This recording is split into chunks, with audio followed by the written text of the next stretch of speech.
Welcome to the Real News Network. I'm Paul Jay in Washington. As unrest, or uprising, depending how you want to describe it, unfolds across the Middle East, hotspots in Libya, in Yemen, and now possibly in Saudi Arabia, we're told, the price of oil is going up, crossing the $100 barrier, exacerbating food crisis, where food prices are already up substantially around the globe, and also threatening possible recovery from recession. Now joining us to talk about why oil prices are going up and what we can do about it is Bob Pollin. Bob is co-director of the Perry Institute in Amherst, Massachusetts. Thanks for joining us. Thank you for having me. So I don't quite get why are oil prices going up and from this point of view. There is nothing in what's happened in the last couple of months that would lead one to think any of the oil supply is threatened. The closest you get to it is maybe something might get hit on the Libyan coast. Maybe Gaddafi will, attack some oil installation, although it's hard to understand why he would. He still hopes to cling to power. And it's, less than 2% of the world's oil supply anyway, and there's already a kind of limited amount of production in places like Saudi Arabia. It'd be nothing, I would think, for them to up at 2% if they wanted to. Yeah.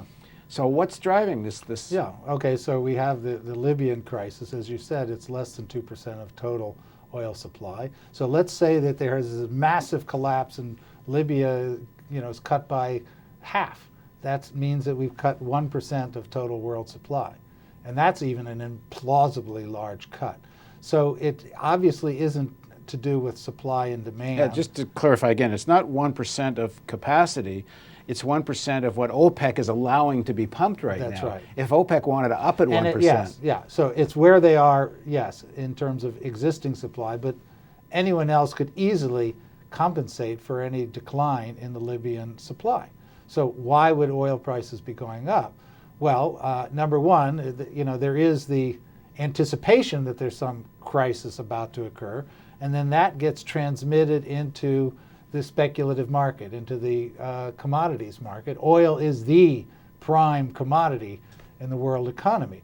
And as we've talked about before, the commodities market has been taken over by the same Wall Street institutions that run the stock market, bond market, derivative market. So oil isn't interesting to Wall Street as oil.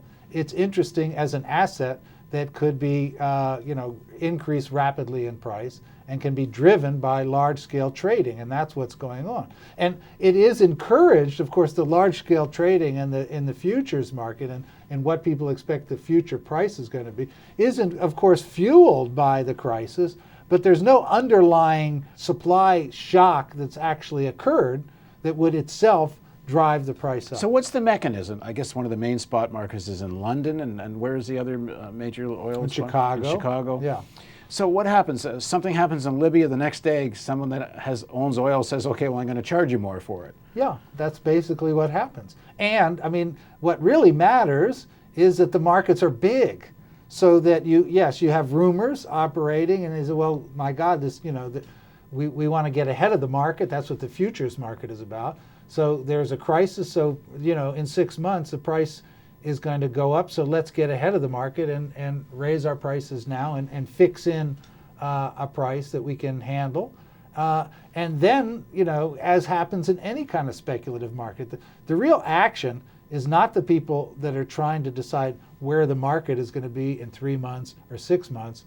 It's the people that try to figure out what other people are doing and get ahead of them. And if they have enough resources, if they have enough money to spend, and they'll say, okay, well, we will move ahead of the herd. There is a herd moving in terms of higher oil prices due to the crisis. So let's get way ahead of the herd and start buying up the futures market at high prices. Well, then the herd is going to follow them, just like you have herd behavior in stock markets. So where the speculation comes in is the futures market starts to go up, and that starts to influence what they call the spot market, today's price. Because everyone sees it's going up in the future, so let's see if we can't get it now. And let's see if we can get it. So what do you do about it? So, I mean, the first thing that you need to do is go back to regulating the commodities futures speculation. And we do have a mechanism that is at least vaguely in place through the new financial regulations, the Dodd-Frank law, which is passed as a law, but what really has to happen is implementation of the law at the Commodities Futures Trading Commission. And they are debating exactly how to implement things that would limit speculation. And their actual main driving issue is oil price shocks, rising oil prices, no matter what they come from, will hurt the economy, will push us into a recession. So even you have at least rumors that Ben Bernanke, the chair of the Fed, favors serious regulations of the commodities futures market because of the impact on the overall macroeconomy, the impact on the recovery. So you have to have, for example, so-called position limits on how much any given trader in the commodities futures market can control the market. Because if you can control, if you're much bigger... Define position limit really clearly. Yeah, a position limit says that you only are allowed to buy a certain percentage of the overall number of contracts in the market. So it's limited, so that you can't come in with $1 trillion and take over the market, and by taking over the market, drive up the price and also influence the herd behavior. The herd behavior is there, and it's easy to influence it if you have enough resources, but a position limit... So where is the fight on, just isolate this, the fight over the regulatory authority on position limits? Where is that fight at right now? The fight is at the Commodities Futures Trading Commission. As we speak? As we speak, and they are collecting opinions, and so they've actually been delaying, because obviously this is highly controversial. And the law that was passed in Congress was pretty strong on setting position limits, on regulating the speculative market, on forcing all the commodities trading onto exchanges, but they were set in general terms. And then they took the charge and they said, okay, take it now to the regulatory body, the Commodities Futures Trading Commission. You guys work out the details.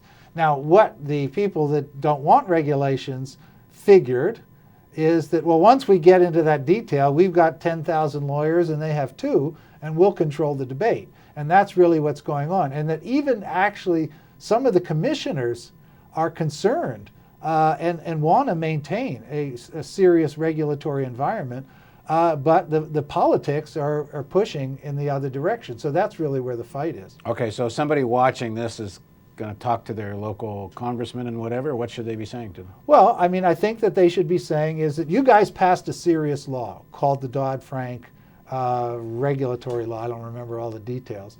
But it does have serious features. There's a lot of weaknesses to it, but it also has serious features.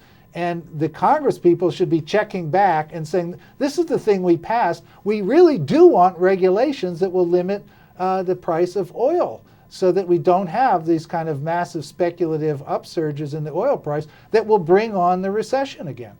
Thanks for joining us. Okay, thank you. Thank you for joining us on the Real News Network. And don't forget the donate button, because if you don't do that, we can't do this.